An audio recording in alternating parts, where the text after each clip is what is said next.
Hello, my students, and welcome to the week of 511.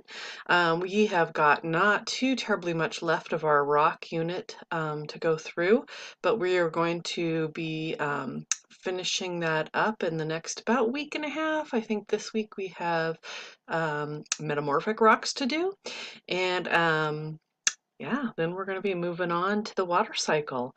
I hope you guys are all staying well, and I know everybody's probably very stir crazy, but the weather's starting to get really nice, and maybe you can do some things outside, a water balloon fight or Nerf gun fight. I have two boys, can you tell? um, so anyway, if you have problems or you need to get in touch with me, make sure you contact me through email. I'm trying to make sure that I send an email home every week. And I think this week I'm going to send this message home to your parents as well. So, hi, parents.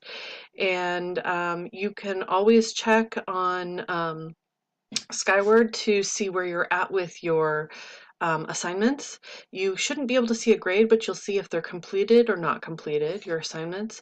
And please make sure that when you do your assignments, if you score a low score on it, you get like a 40 or a 60, go back and do it again to get the higher score. Because if you are getting 80s and 100s and you're doing really well and you're doing turning all your work in, you actually can raise your grade from what you had last trimester.